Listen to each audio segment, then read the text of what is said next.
What's up, guys? We're gonna Bro Beats. Today I'm gonna be showing you guys the rule of thirds. If you guys haven't subbed already or turn post notifications on, make sure you do so because it does help out a lot. So let's hop right into it. So first things first, we just gotta set everything up. So let's go ahead and actually just go over our BPM. So for this rule of thirds, we're gonna be changing the timing of our melodies and the grid and everything. Now I've gone over this in sectors of certain videos and kind of threw it in, but now we're gonna completely go over it. So you want a slower BPM just because of the timing of your notes are going to be different.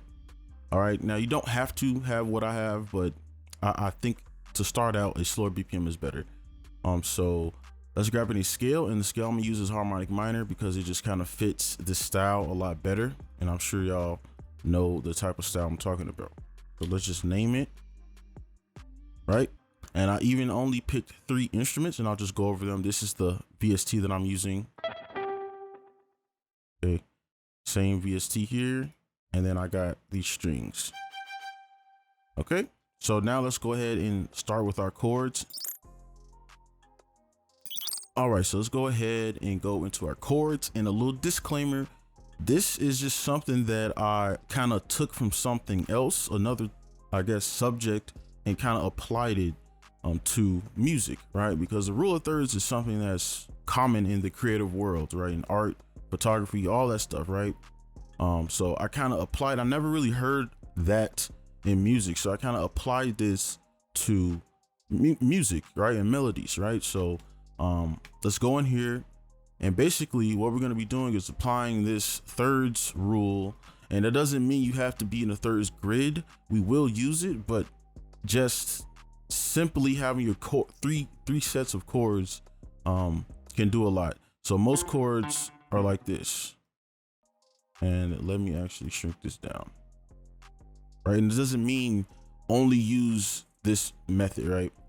So most chords play like this, right? Probably a different chord there, right there, right? So that's 4, right? That's typical, right? But what I notice in a lot of songs I listen to or just see or hear or make is you have this type of chord progression, right? And I've gone over this as well.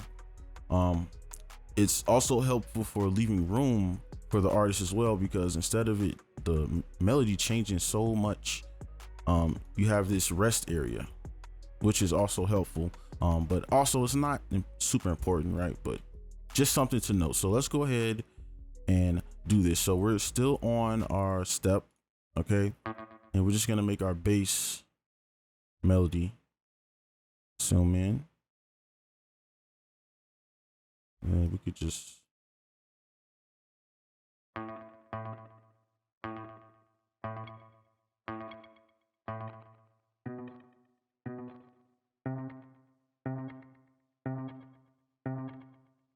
so that's our baseline pretty much, right? Or our starting point for our chord. So now what I like to do from here, since we're in a harmonic minor, it's a little odd. It's not the same as the minor or the major, right? So I usually just create a chord, just skip every other note. You can just keep going up if you want to, and you can just hit certain notes and you can keep some in. I'm probably just keep this E.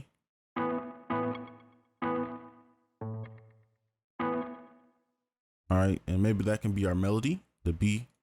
But for this, we're gonna up the energy a little bit, and let's just keep these going. And if you want to take this rule of thirds thing farther, you can even do this with your melody. So you can only have 3 in here, right? And for some reason, when you use 3s, triplets, hi-hat triplets, anything, bro, it just gives you some bounce, and it just sounds a lot better in my opinion. Let's move this up. Let's try this.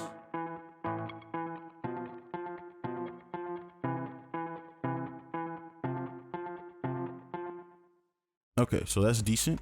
So now what we're gonna do is we can actually put some triplets in here. So I like to use a 1/3 beat for this. 1/6 is like super fast, but I like the 1/3. And then we could just create a simple little melody here. So where was that B? So we went all the way up until we hit B at the start. So now we could just start here, just to simplify it a little bit. So now we're gonna use this. So we're gonna do 3 there, 3 here, and stretch it out. Now you could take this further, and I'll show you what I mean. So let's just copy this over. So we could just stop here.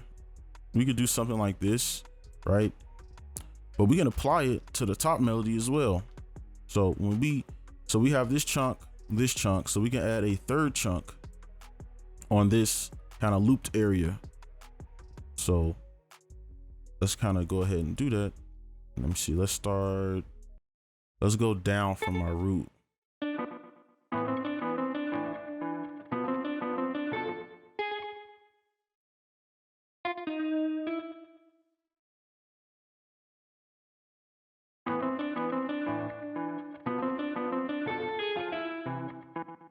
All right, so I like that. So now we just copy this over and change up the notes. So let's just pull these down.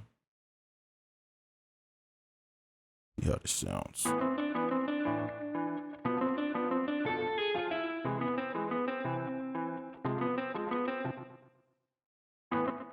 Maybe right here.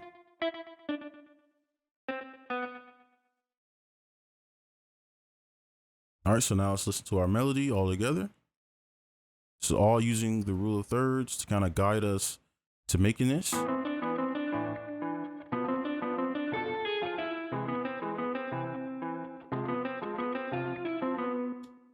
right, so it's gonna be it for this melody. So now let's move on to our counter melody.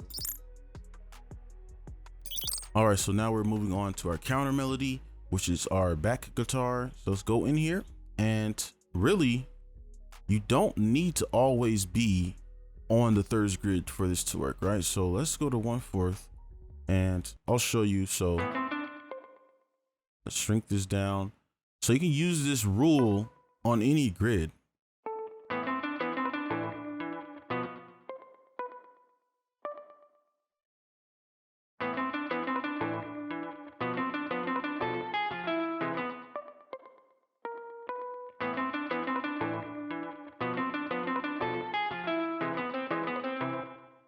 All right, so you could use it like that as well. So let's go back to the thirds just to stay consistent.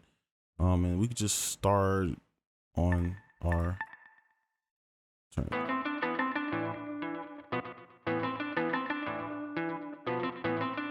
Let's just copy this down, maybe right here. Then we can stretch the notes out. If you're wondering how I'm just picking the notes, just randomly just picking the right notes, it's because I'm looking at these half steps. Right? If you notice, everything that I'm clicking is on the half steps. All right.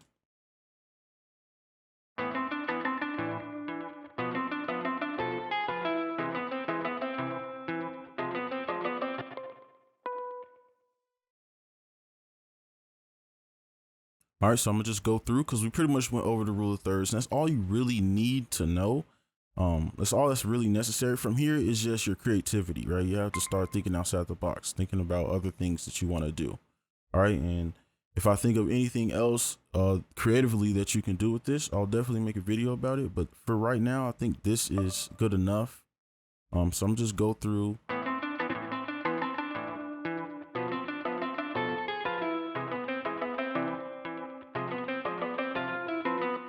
All right, so the last one we're gonna do is our strings, and I'm gonna show you another way you can kind of implement the rule of thirds into, you know, your pads or whatever you want, right? So let's go ahead and move on to that. All right, so now let's do these strings.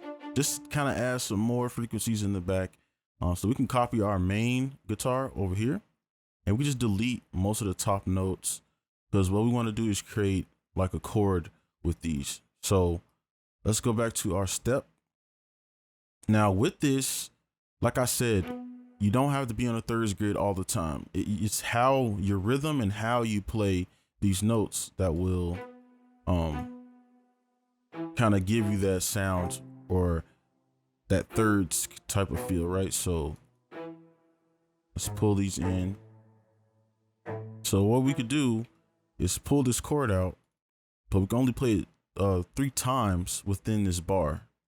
All right, so instead of doing it like this, I probably should mute these. We could take one out, and that can be our rhythm for these strings. right? And this is just creative stuff that you can do on your beats.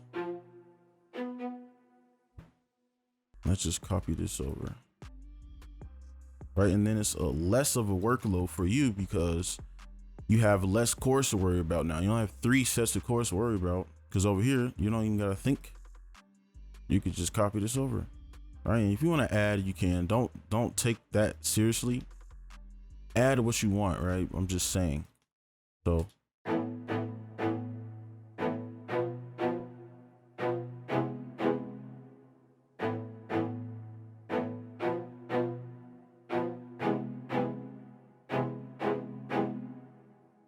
I need to change the note.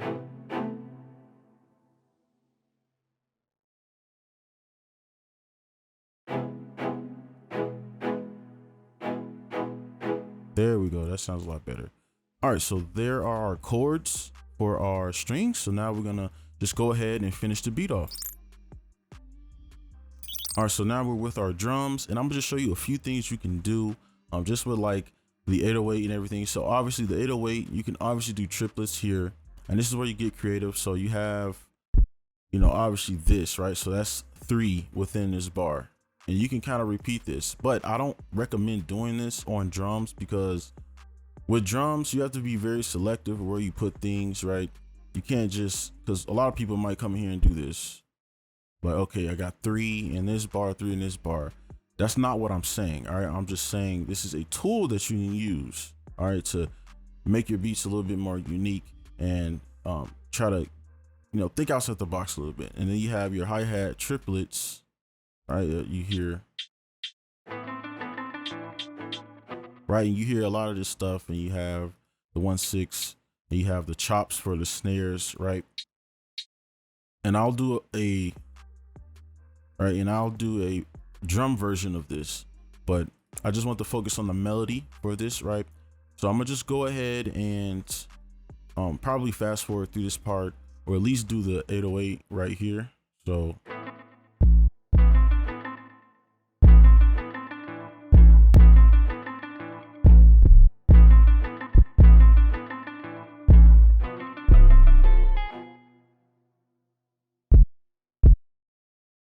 we can implement it right there real quick. All right.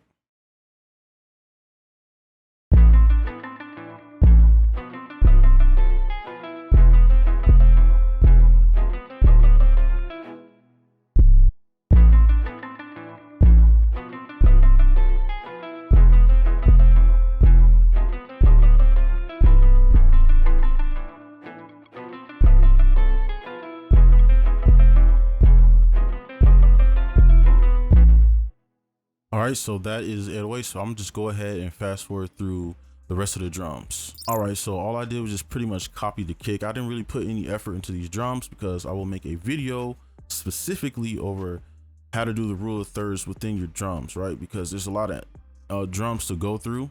We only did 3 instruments here, and this is already a pretty decently long video. So here's what I did, right? Just very, very simple stuff, right? And I just put some chops in there.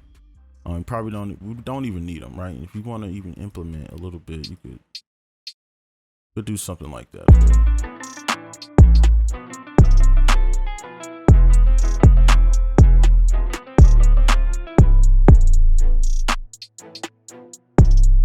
You see how when we took those strings out, how it's adding a little bit to the beat.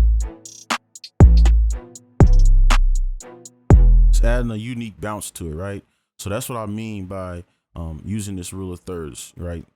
But yeah, that's gonna be it for this video, man. Hopefully this was helpful. Make sure you guys like and subscribe if you are new, and I'll see you guys in the next one. Peace.